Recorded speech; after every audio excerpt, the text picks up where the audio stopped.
Meus irmãos, a todos, muito boa noite, Neusélia. Boa noite a todos, boa noite, Rita. Iniciando mais uma semana, graças a Deus. Tudo, né?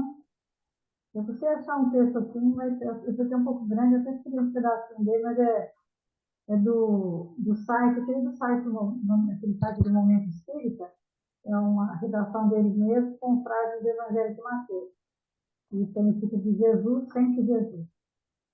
Ante o panorama de tantas guerras entre os homens, ante a explosão estarrecedora da violência, dos injustificados atentados à vida humana, supliquei ao Mestre amado, mas ele expressa também, tá?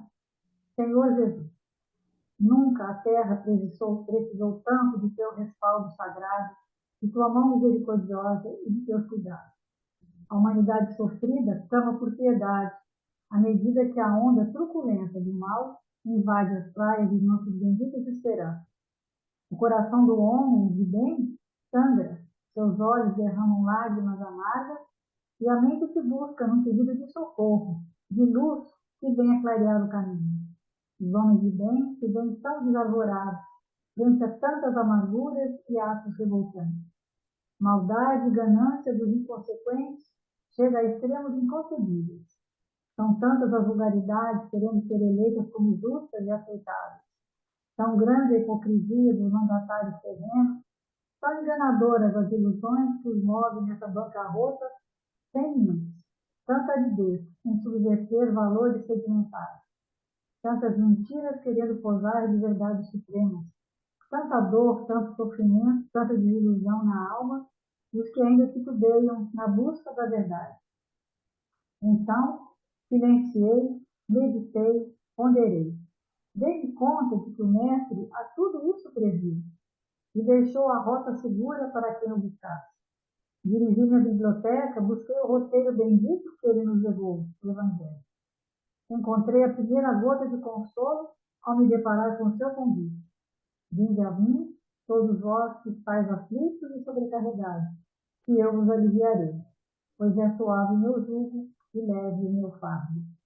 Em seguida, constatei que as boas bem-aventuranças, por ele anunciadas, renovam nossas esperanças, acalmando nossos corações, nos ajudando a resistir ao mal, nos fazendo instrumento de sua vontade.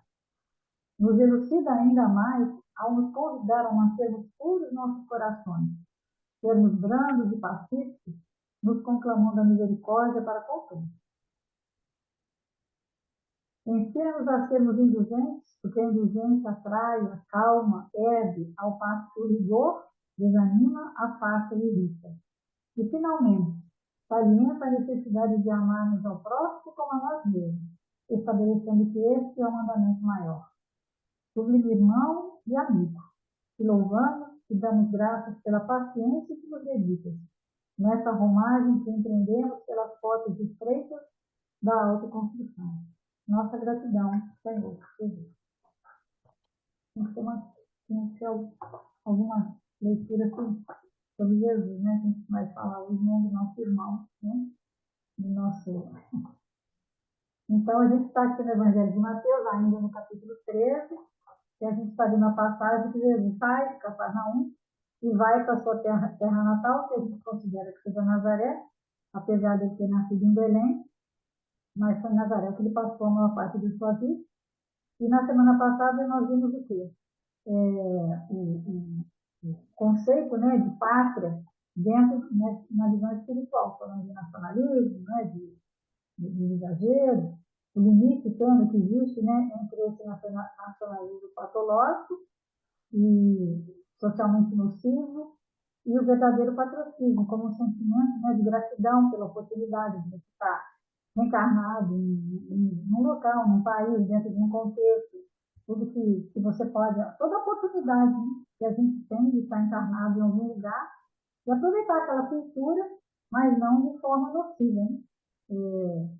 Que é diferente do culto à nação, dos atos de fraternidade com outras nações. Esse nacionalismo, essa coisa de você achar que só você é melhor, é perigoso. E hoje nós vamos ver que Jesus já está em Nazaré e vai começar uma discussão entre os religiosos, os mais ortodoxos, os mais puristas, porque Jesus estava lá oferecendo a sua cidade natal, a sua espiritualidade profunda, o seu conhecimento, e ele queria deixar, era normal, né, que você vai na sua terra, você deixa uma mensagem, né? E só que aí eles estranham, né? Então, versículo 55 do Evangelho de Mateus, capítulo 3, diz o seguinte: não é esse o filho do carpinteiro? Não se chama sua mãe Maria, os seus irmãos Tiago, José, Simão e Judas?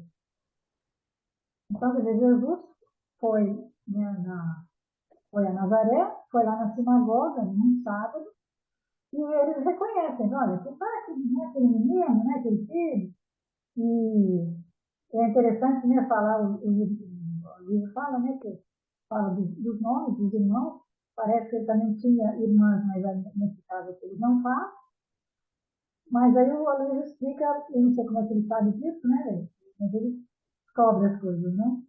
Então, quando tem alguma coisa estranha, diferente dentro do versículo, aquilo é como se ele fala como se fosse um sublinhado, um destaque, um texto, porque ele dá o nome de todo mundo.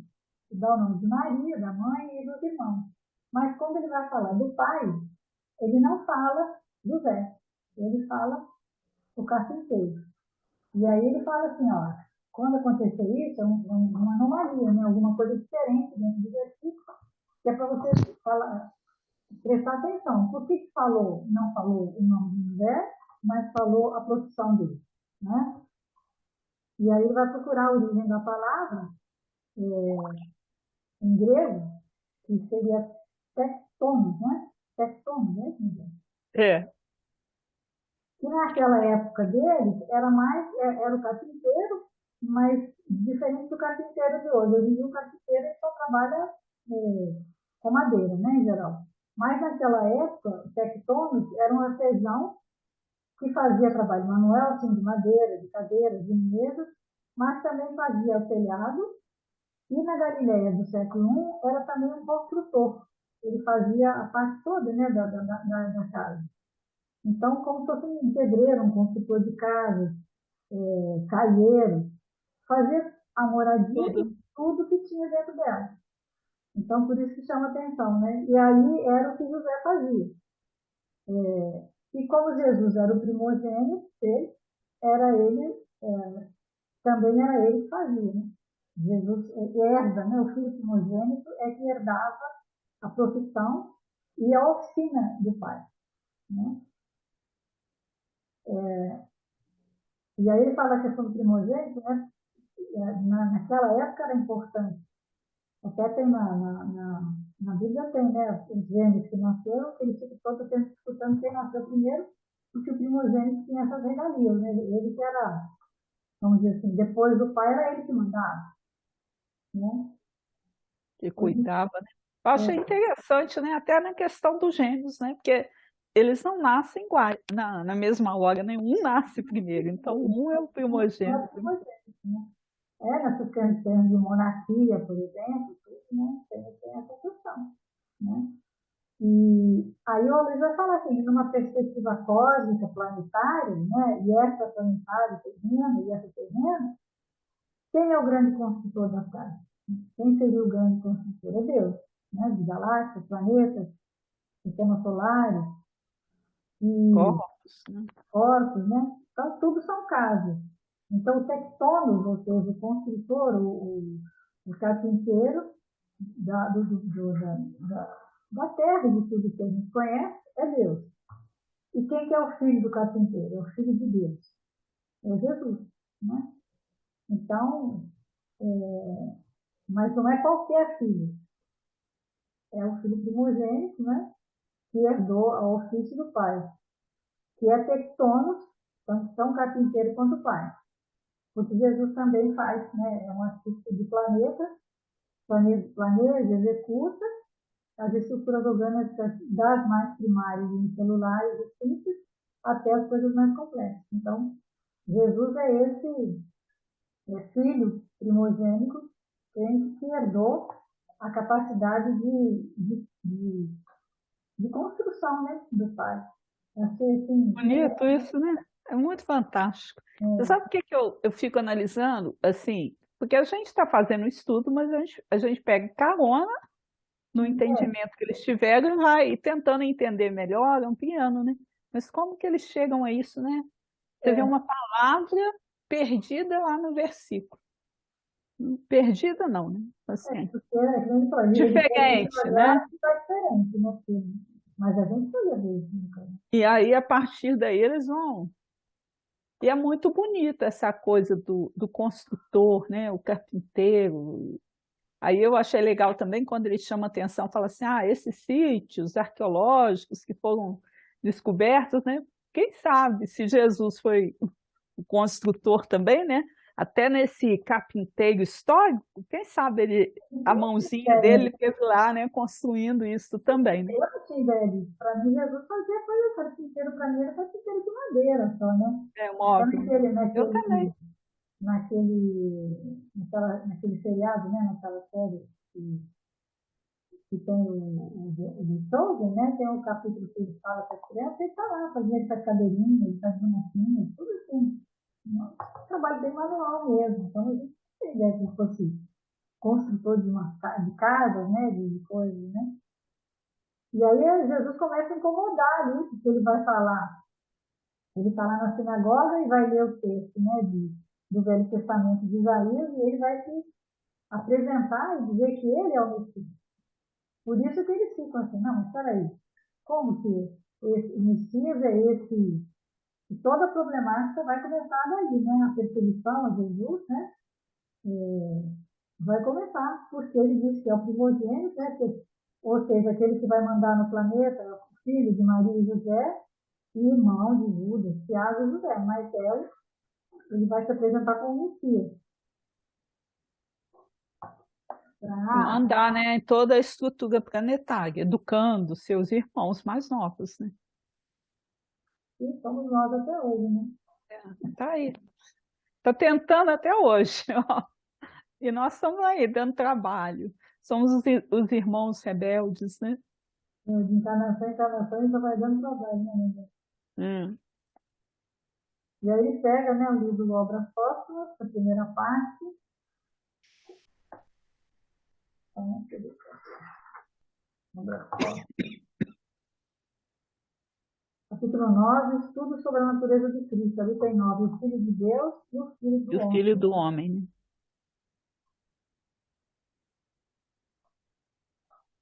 Eu peguei só uns pedaços, né? Quando ele fala assim, ele não, ele não deixa, por isso, de ser uma criatura e de estar com tal subordinação, como tal, subordinada ao seu Criador. É a ideia que implicitamente se contém no termo filho, né? Então, quando a gente entende essa questão, né, dele ser o herdeiro, né, a gente tem que entender que ele, ele é o herdeiro, mas ele está subordinado ao pai, né? Porque o primogênito tem essa função. Ele vai mandar, vai sustentar, vai educar os irmãos mais novos, mas está subordinado àquela herança que ele recebeu do pai e nessa condição de filho, né? E aí, ó, não foi na de Jesus, pois, que esse se declara subordinado. Não foi na dos profetas que o anunciavam como um enviado e o servo de Deus. Acho que ficou confuso aí, né? Vou lendo o pedacinho, o parágrafo, porque talvez as pessoas fiquem em dúvida. Que a gente acha assim que já leu, já entendeu, né? Nasceu Jesus no tempo ou por outra? Houve um tempo na eternidade passada em que ele não existia? Ou ele, coeterno com o Pai? Tais as sutilezas sobre que se disputaram durante séculos, em que a autoridade se apoia à doutrina da coeternidade que passou ao estado de dogma, na opinião dos homens que a engendraram. Mas esses homens, em sua autoridade, fundaram semelhante opinião. Não foi na de Jesus, pois que esse se declara subordinado, não foi na dos profetas que o anunciavam como o enviado e o servo de Deus. Em que documentos desconhecidos mais autênticos que os evangelhos encontraram eles tal doutrina? parece que só na consciência e na superioridade de suas próprias luzes. Então, existiram opiniões diversas, né, do que seria Jesus. Mas aí é o que a Gênesis fala, a Obras Póstumas, Kardec fala aqui, né, que na realidade ele mesmo, né, ele mesmo se anunciou e falou, e os profetas também. Então, a gente deveria acreditar? Na própria fala dele. E na realidade os homens se Ele e o sentindo Pai estão juntos, superiores, porque ele é criaram Deus, mas ele é o teorias mais novas. próximo de Deus. Ele é o que está mais próximo. É aquele filho, né? Que ele vai falar, o filho bem amado, não que ele não ame os outros, ele ama todos, mas aquele com que ele tem mais afinidade, que ele vai ter mais confiança para poder delegar alguma coisa, porque é aquele filho que sabe mais, né? Como é que você vai dar, por exemplo, você tem uma empresa, você vai dar a empresa para tocar para quem? Para aquele filho que já fez uma faculdade, que já tem um conhecimento, com quem você tem confiança e afinidade, ou para aquele outro que não estudou, ou que é meio maluquinho, ou que não tem jeito. Né? É lógico que Deus entrega para ele até para tomar conta dos irmãos, né? Além de tomar conta de tudo, vai tomar conta dos irmãos também. Ele vai Aqui, confiar ó. a responsabilidade, né? Digamos que Jesus é filho de Deus, como todas as criaturas, que ele chama de Deus, a Deus Pai, como nós aprendemos a tratá-lo de nosso Pai. É o Filho bem-amado de Deus, porque, tendo alcançado a perfeição que o aproxima de Deus e criatura, possui toda a confiança e toda a afeição de Deus. Ele se diz Filho único, não porque seja o único ser que haja chegado à perfeição, mas porque o era o único predestinado a desempenhar aquela missão na Terra. Legal isso também, né? Porque na hora que ele fala que ele é o único, a gente tem a. Se a gente lê o texto, aí você vai ficar achando assim, então está se sentindo. Não, ele era claro, quando chamava Deus de Pai, tinha clareza absoluta em relação a isso. O filho bem amado, que você já explicou aí, né? Porque ele tinha um nível de confiança que ele já tinha atingido a perfeição. Então, na realidade, ele já tinha um nível de confiança de Deus maior. E ele é único por quê? Porque aqui na Terra ele foi aquele predestinado, Cada né? planeta tem um Cristo, e ele é O o Cristo Cristo. da Terra. Então, é para ele que Deus delegou essa missão. E é engraçado que ele fala nosso pai, pai, mas nós, vocês não estão falando, né? Nós mesmo, como é que a gente fala? Meu Deus, né? A gente fala, Como se vai falar, fosse. meu Deus, não é meu Deus. Mas no fundo, eles pensam, né? Que ele é nosso, que é meu, né? Mas o próprio Jesus falava, Pai nosso, né? Pai nosso, Pai do céu. E é Então, legal também, no final, depois, mais na frente, a Luiz nem comentou isso não, mas eu achei legal que do texto fala, é evidente que a qualificação de filho do homem quer aqui dizer que nasceu do homem por oposição ou que está fora da humanidade, né? Então, na realidade, quando a gente tem essa expressão, né, também em relação a Jesus como tratando, né, é, não é esse o filho do carpinteiro? O carpinteiro também simbolizando José e sendo um homem, né? Então, na realidade, é para provar, né, essa característica dele de humanidade. Ele é tão humano quanto nós. Só com um detalhe básico, né? Por que é o detalhe básico? ele Porque é quando a da Terra carinho. foi criada, ele já estava lá. Ele criou a Terra, a evolução já estava lá, né, com ele, na hora que ele criou para colocar a gente aqui Fizeram Cristo, né? Quando na época. a gente nem estava na programação. É o que vai falar aqui no Colossenses, né? O livro de Colossenses 1, de 15 a 20.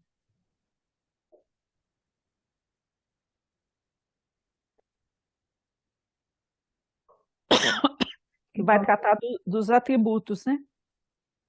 o qual é a imagem de Deus invisível, o primogênito de toda a criação. Aí o Aloysio explica isso, né? A imagem de Deus invisível, quer dizer, olha que Gente, coisa como é doida que tem isso, mais? É invisível e que mais importante. contradição, né? Que contradição que existe aí, né? Se ele é invisível, né? Por que que Mas é, é é a uma imagem, né? visão de matéria só, né? Na realidade, é uma imagem não física, né? Não fisionômica, mas uma imagem espiritual. É um reflexo, né? É a semelhança que Jesus tem em relação às suas virtudes, né? Que ele fala que Jesus é um espelho, é uma luz irradiada. Perfeito. Como se ele reflete, né? Deus de forma, como se fosse um espelho muito polido. E nós é que somos foscos embaçados. Então, ele fala, quando a luz de Deus chega em nós, nós percebemos uma claridadezinha, né? Um vulto, um sombreado.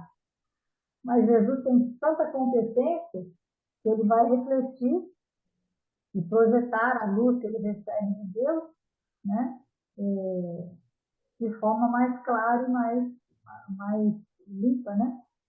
É, porque o nosso espelho é embaçado. Agora, o espelho de Jesus é o quê?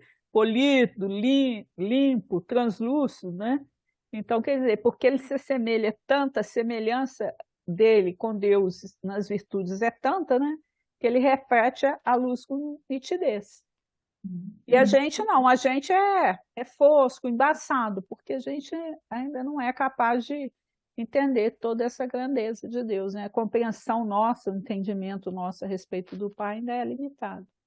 E o que ele fala aqui, né, que a Terra tem 4 bilhões e meio de anos, a população biológica dos primeiros protozoários vão surgir na Terra há 1,5 bilhão de anos. Aí aparecem os hominídeos, né, que seriam os homo sapiens, em torno de 50 mil anos, para depois surgir o homem sapiens sapiens, somos nós. E quando a Terra vai formar a sua estrutura zoológica, há 4 milhões e meio de anos, esse era um espírito puro, né, crístico, é designado pela Assembleia de Cristo do nosso sistema solar. Para cada planeta tem que formar a sua estrutura, né, planetária, formar tudo, né, orgânica, colher espírito, conduzir dentro dessa estrutura orgânica. Até que eles atingiram a perfeição mínima e saísse do estado nominal para o angelical. Quer dizer, Jesus está lá desde essa época, né? E ele, a Terra hoje tem 7 bilhões de Hoje, encarnados, né? hoje eu Pode até ser vi na mais. internet, 8, né? na Tem internet 8 já. que agora já está, nós somos 8 bilhões. 8 bilhões, né, de espíritos encarnados. E é interessante, eu lembrei de um texto que está no livro Escutando Sentimentos, que ele vai falar aqui, né? Que a população entre encarnados e desencarnados é na faixa de 28 a 30 bilhões, né? De espíritos matriculados na Terra, que estão evoluindo, né, há milhões de anos, fora aqueles que eram os exilados, fora aqueles que vieram de fora para colaborar, né, os espíritos superiores. Mas eu lembrei desse texto, Escutando Sentimentos, da irmã Dufour. Quem faz psicografia é a Vanderlei Oliveira. É o prefácio, chama Rota dos Filhos Próximos. Em tempo algum, como atualmente no orbe terreno, tivemos mais do que 1/5 de sua população geral em processo de reencarnação. Olha que mais interessante. Reencarnar não é tão fácil quanto possa parecer. É oportunidade rara e disputada. Cada história individual requer inúmeros quesitos para ser disponibilizada. Laços afetivos, urgência das necessidades sociais, natureza dos compromissos com os seres das regiões da maldade. Os pontos de análise que pesam para a possibilidade de um espírito reencarnar são muito variados. Há corações que, nesse trajeto de deportação, ou seja, nos últimos 40 mil anos, estiveram no corpo menos de 20 vezes, o que significa afirmar que reencarnam aproximadamente de 2 em 2 mil anos. Outros não reencarnam há mais de 10 mil anos. Portanto, como analisar doenças mentais graves sem considerar que estagiamos na vida dos espíritos pelo menos 2/3 do tempo da evolução, incluindo a emancipação pelos desdobramentos noturnos? Como ignorar a decisiva influência das experiências da erraticidade? Ela está falando assim, a gente é isso tudo. E a oportunidade, né, de reencarnar. Aí ela vai assim, assevera o livro dos Espíritos na questão 975. Para o espírito errante já não há Deus.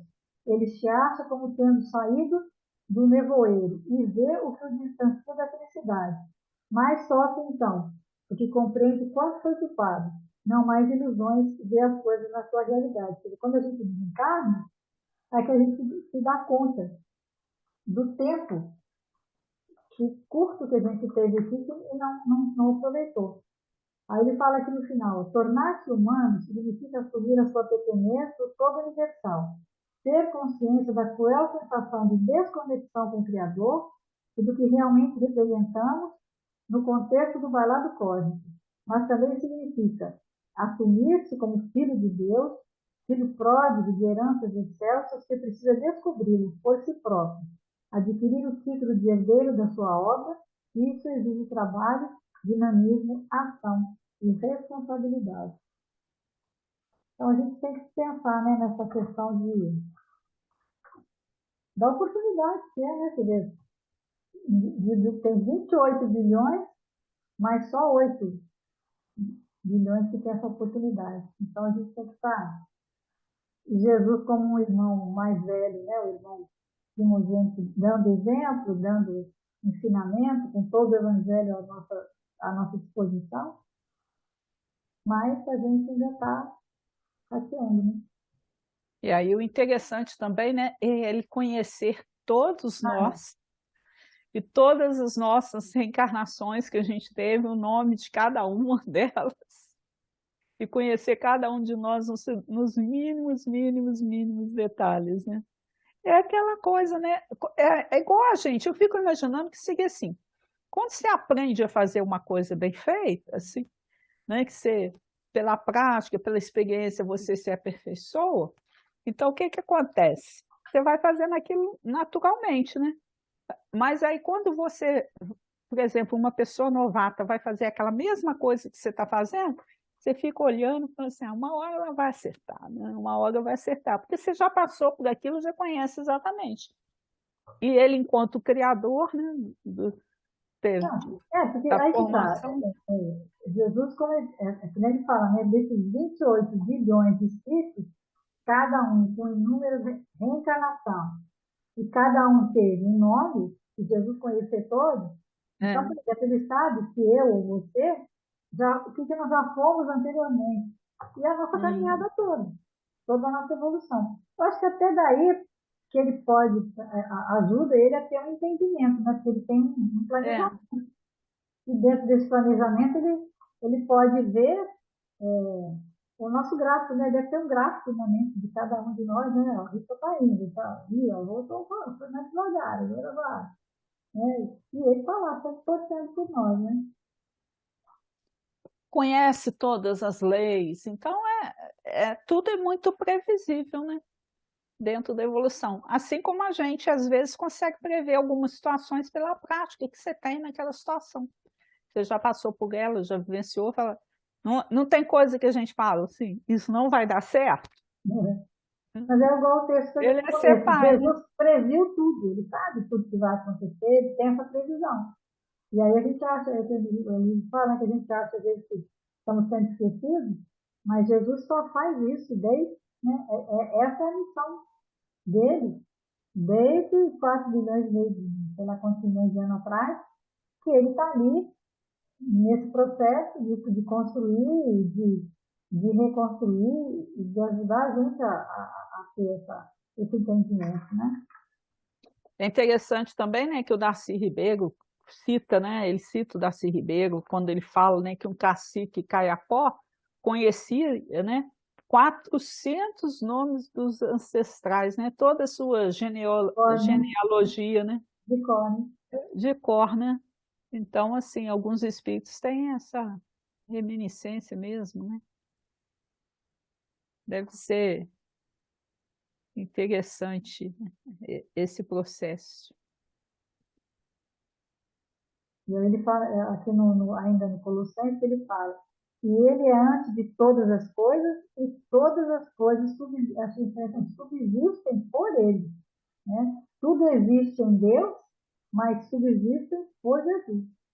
Então a gente respira em Deus, ele dá o exemplo, né? A gente respira em Deus, mas quem é aquele Leva na escola, né? que pega na mãozinha e vai levar para a escola, né? Hum. Jesus, né, nos dá essa possibilidade de estar encarnando e se ele não tivesse, e eu achei interessante ele dizer isso também, né?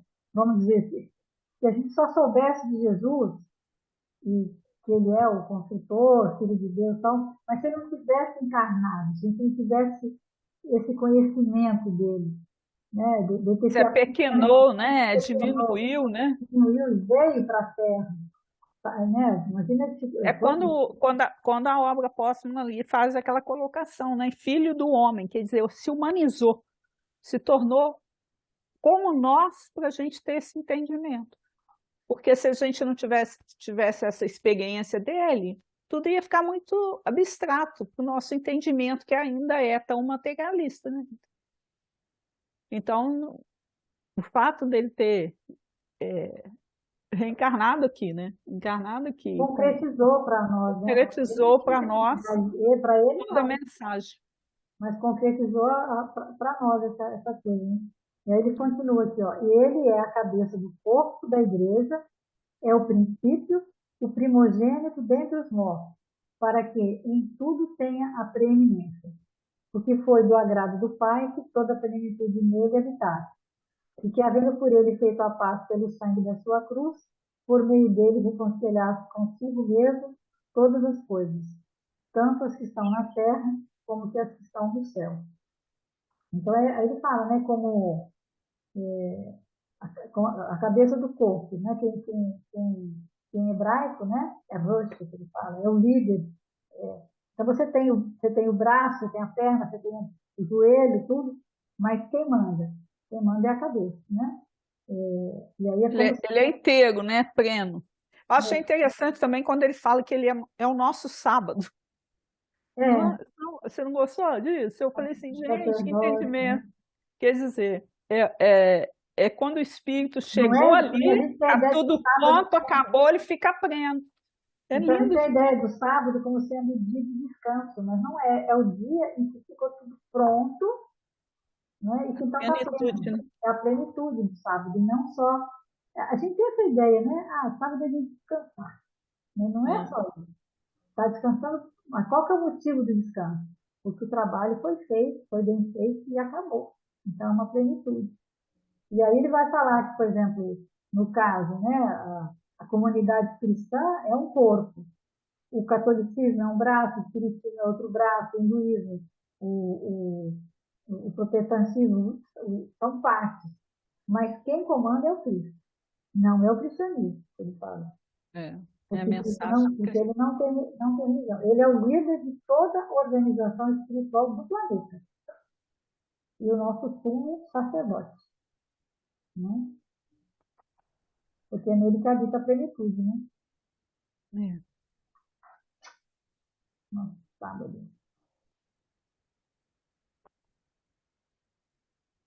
Achei interessante ele falar, né? Porque, tipo assim, tá pronto? Tá. Tem mais coisa para fazer? Tem. Mas já é mais acessório, né? Já é outras coisinhas. Porque o mais importante já está feito.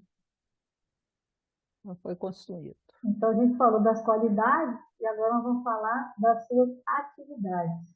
E agora a gente vai lá para o livro, né, Instruções Psicofônicas, né? É uma mensagem do Bittencourt Sampaio, né? Mostrando, e o título é O Cristo está no Leme. Espíritas, com Allan Kardec, retomastes o facho resplandecente da Boa Nova, que jazia eclipsado nas sombras da Idade Média. Compreendamos nossa missão de obreiros da luz, cooperando com o Senhor na construção do mundo novo. Então, o que seria essa, né? Eu achei muito interessante quando ele chama atenção para a gente, né, da função do Espiritismo, que é uma tarefa urgente e inadiável, e que muito importante em qualquer atividade da doutrina é o quê? A gente falar de Jesus. E aí eu fiquei pensando assim, quanto que a gente está, às vezes, vai desviando, falando de outras É, coisas. Aí eu fiquei pensando nessa importância, porque assim, se você trabalha, né, o tema básico, Jesus, você vai crescendo, a vivência dele, e aí quando você chegou como adulto, né, você tem entendimento maior. Porque ele falou assim, é pior entender mais ou menos, né, do que não compreender. Porque quando você acha que entende mais ou menos, você vai botando erros em termos da vivência de Jesus e daquilo que ele espera de nós.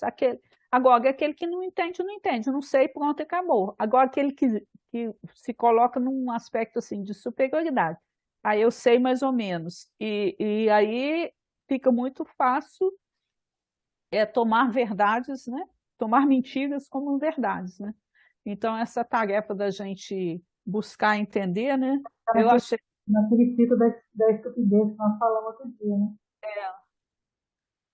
igual ele falou, né? Do exemplo da laranja, né?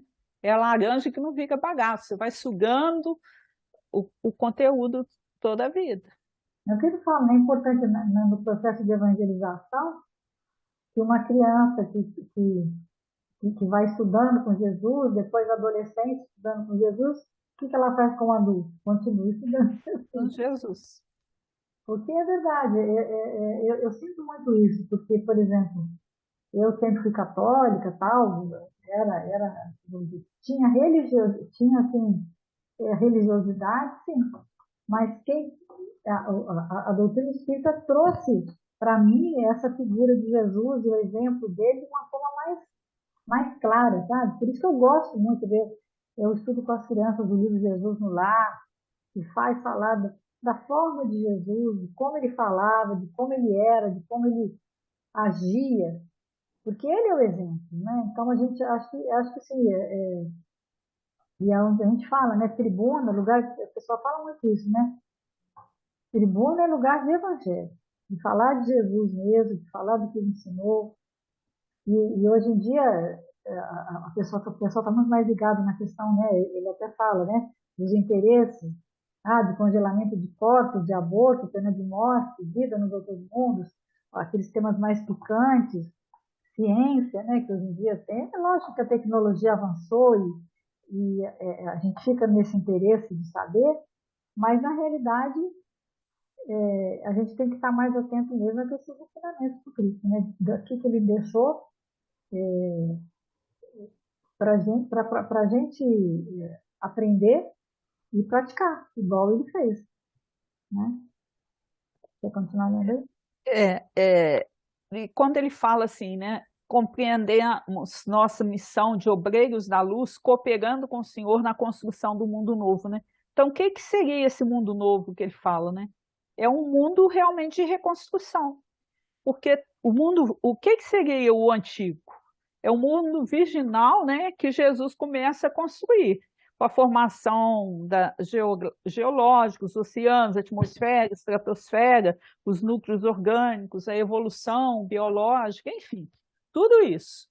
Aí, o que que surgiu a partir daí? Aí? Um processo de humanização da Terra, né? Mas só que a gente danificou a nossa casa planetária.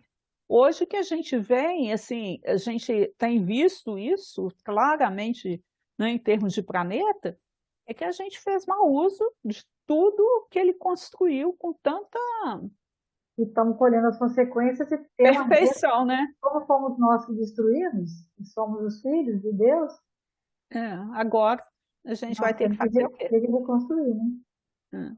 E aí é a proposta de Jesus para nós, né? A reconstrução da casa planetária, dos oceanos, da fauna, recuperar lesões que colocamos no planeta físico, mas também reconstruir a nossa casa mental, porque foi a partir da casa mental que a gente fez esse estrago Todo todo, estrago todo.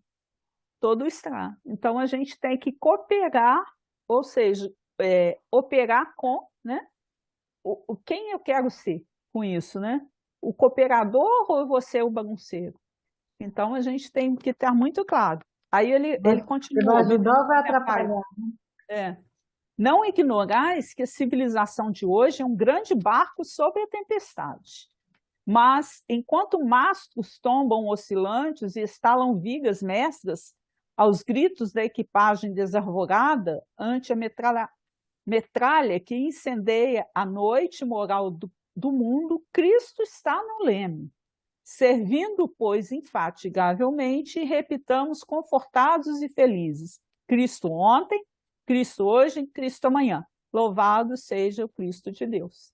Então, apesar da gente estar num barco, de existir uma tempestade, mas quem que está lá no leme? Nós somos uma tripulação, né? E a tripulação que a gente Nós não somos náufragos. é Nós somos uma tripulação reclamona, queixosa, queixosa, enjoada, né? mas a gente tem alguém que vai nos Mas tem dirigir, alguém né, que está no comando. com muita segurança no comando. E aí é muito tranquilo isso, né? Se a gente realmente conseguir, né, captar. Aí ele vai para o livro Boa Nova, né, o Sermão do Monte. Capítulo 11. Página. Que aí ele está, no contexto, né? O Mateus tinha encontrado com alguns irmãos, né? Que tinham problemas, limitações familiares, psicológicas, físicas. E Mateus, eles vão lá, acho que são 3, né? Que vão lá oferecer ajuda, quer trabalhar, e aí Mateus fala: não, imagina, o que vocês podem querer fazer? Como é que vocês... Pobres, doentes e aleijados, como é que vocês Óbvio. podem contribuir, né? E aí manda eles embora. E aí Jesus dá uma bronca, né? Repreende Mateus, só porque que era, na mente de Mateus, o bom seria ter pessoas ricas, cultas e saudáveis para ajudar, né? O que aqueles pobres coitados podiam fazer. Porque na mente Mas Jesus pergunta, né? Por quê? Porque são esses que governam o mundo, mas Jesus responde, olhando firme nos olhos de Mateus: quem governa o mundo é Deus. Então, quer dizer, a ideia, né, que Mateus, né, tinha aquela mente, né, matemática, né, que ele quem governa o mundo é Deus. Quem governa o mundo é Deus, afirmou o mestre convictamente. E o amor não age com inquietação. É a inquietação dele, né? Porque ele viu os poderosos do mundo capazes de fazer o evangelho avançar. Aí Jesus vai explicar para ele por que isso não vai acontecer, né? Agora, imaginemos, Levi, que os triunfadores da terra viessem até nós, ensarrilhando suas armas exteriores. Figuremos alguns generais romanos chegando a Cafarnaum com seus troféus numerosos e sangrentos, afirmando-se desejosos de aceitar o evangelho do reino de Deus e oferecendo-se para cooperar em nosso esforço. Certamente, olha como é que é sério, trariam consigo legiões de guardas e soldados, funcionários e escribas, carros de triunfos, espadas e prisioneiros. Começariam protestando contra as nossas pregações pelas estradas desavisadas da natureza, por não estarem no íntimo desarmado das vaidades das vitórias. Edificariam suntuosos templos de pedra, em cuja construção lutariam duramente por hegemonias inferiores. Uns desejariam palácios soberbos, outros empreenderiam a construção de jardins maravilhosos. Recordando a ação das espadas mortíferas, talvez pretendessem disputar a ferro e fogo o estabelecimento do reino de Deus, exterminando-se reciprocamente por não cederem Isso aqui até grifei e vou falar com mais ênfase. Não cederem aos seus outros, uns aos outros, desculpe, em seus pontos de vista, desde que cada vencedor se julga no mundo com maior soma de direitos e de importância. A pretexto de lutarem em nome do céu, espalhariam possivelmente incêndios e devastações em toda a terra. E seria justo, Levi, trabalhássemos por cumprir a vontade de nosso Pai, aniquilando seus filhos, nossos irmãos? Então, quer dizer, o poder é tudo que a gente vivencia hoje, né? Isso é extremamente atual. Mais ou menos foi feito, né? Construir templos e tal, essa questão de ser melhor que os outros, né? É que ele fala, iriam colocar à disposição de Jesus o seu exército. E, na realidade, o que a gente precisa? Não precisa de pessoas para imporem seu ponto de vista. Por quê? Porque o amor não age com inquietação. Ele entende o tempo de cada um, cada conquista gradativa de cada um. Por quê? Porque a virtude máter de Jesus, que ele nos ensina, é o quê? A humildade. E a humildade é exatamente isso, né? Você se colocar no lugar que você está, entendendo que o outro também tem aquele lugarzinho que todos somos irmãos. Nós vamos chegar lá, mas sem briga, sem confusão, sem imposição, sem tirania, sem exército. Aí, lembrando do Japão lá, que a gente viu semana passada, né?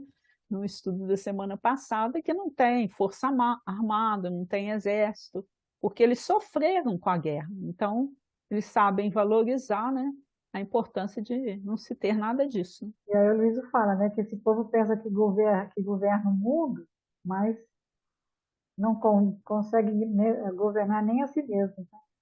São descontrolados, né? Como pode controlar alguma coisa? Aí ele fala, só tem acelerador, não tem volante, nem embreagem, nem freio. Não sabem parar quando for quando ele preciso, né?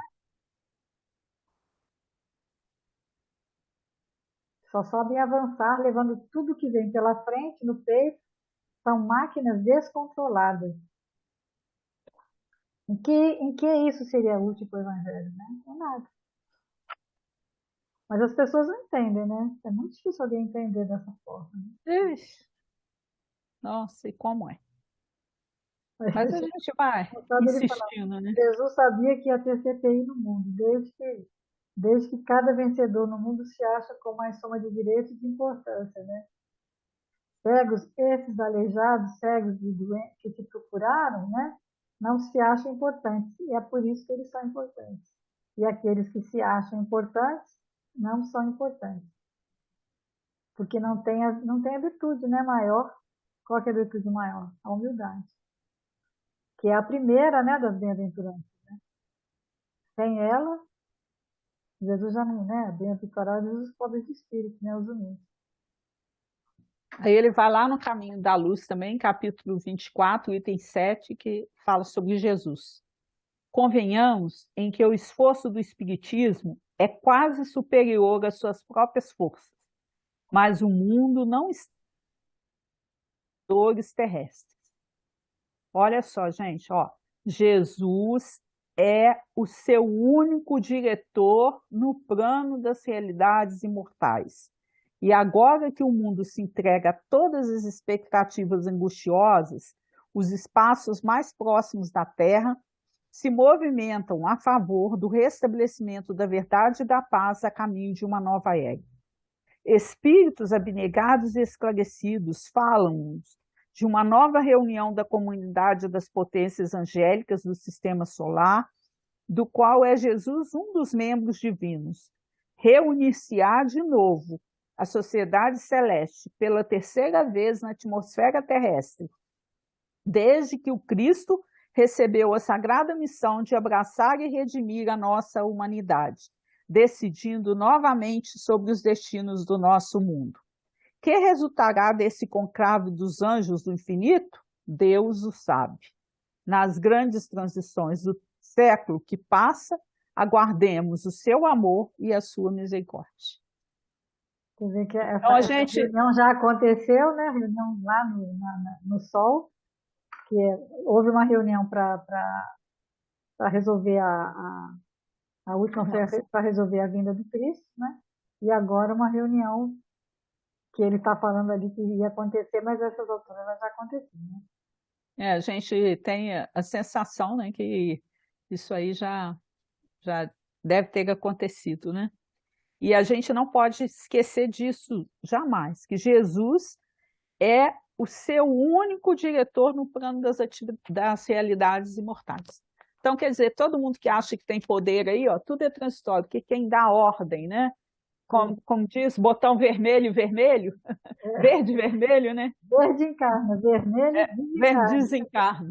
desencarna. Quem decide isso é ele. E na hora que ele quiser, Eu achei né? engraçado ele fazer a comparação com o campo de futebol, né? Tem um camarada lá, tem os jogadores, e Jesus seria tá fora do campo. Ele tá fora do campo, mas é ele que resolve. Quem joga é quem resolve. E tem um capitão. Se o capitão que tá lá O capitão se acha, né? Porque está lá como tá, capitão do time, né? Mas na realidade, se ele aprontar, quem decide lá fora é o vai pro técnico. banco. Vai pro banco, né? E manda o outro aquecer para entrar. Isso dá certo. Muito bonito, né? E aí ele vai para o Emmanuel também, Ascendência. Emmanuel, capítulo 2, né? Ascendência do Evangelho. Ele fala: Jesus, cuja perfeição se perde na noite imprescrutável das eras, personificando a sabedoria e o amor, tem orientado todo o desenvolvimento da humanidade terrena. Gente, é muito sério, né? E a gente não acredita nisso, né? Então é ele que está no leme, é ele que decide tudo, né? O que vai acontecer, o que vai deixar de A acontecer, né? gente não tem nem noção como avaliar isso, né? Mas a gente tem que entender que está tudo certo. É isso aí. 7h20, vamos lá? Vamos. Vamos encerrar? Uhum. Olha, eu vou encerrar também com uma, para variar, né? Uma poesia do Merlânio Poeta. Merlânio Maia, né? A gente conhece ele no movimento espírita como Merlânio Maia, poeta. Tudo que Deus faz é bom. Conta uma lenda antiga que em reino muito distante havia um rei desportista, que da caça era um amante. Sozinho jamais caçava, e nas expedições levava o velho sábio Danton, que sobre toda a ocorrência falava com experiência. Tudo que Deus faz é bom. O soberano sorria e da frase achava graça. Mas ocorreu certo dia um acidente na caça. O seu arco, ao retesar, partiu-lhe o seu polegar, e arrancado em dores tais, que o rei se enfureceu, quando o sábio respondeu: é bom tudo que Deus faz. Voltaram então da caçada. Já no seu reinado imenso, o rei encarcera o sábio, alegou falta de senso, pois se o rei estava amputado, era para ser lastimado e não tratado aquele tom. Ficou a abominar quem ousasse assim falar. Tudo que Deus faz é bom. O tempo corre ligeiro e o rei se recuperou. Marcou logo uma caçada em terras que nunca andou. Saiu cheio de alegria, junto a outra companhia, e ambos pensavam iguais. Mas logo se tornou caça, perseguido por uma raça de ferozes canibais. Apanhados, seu amigo foi assado e devorado. Por ordem do feiticeiro, o rei foi examinado. Quando viram em sua mão aquela amputação, ligeiro mandaram embora, pois criam que davam azar se o chegassem a matar E assim o rei deu fora.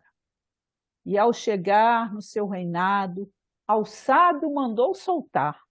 E chorando emocionado, contou todo o seu penar.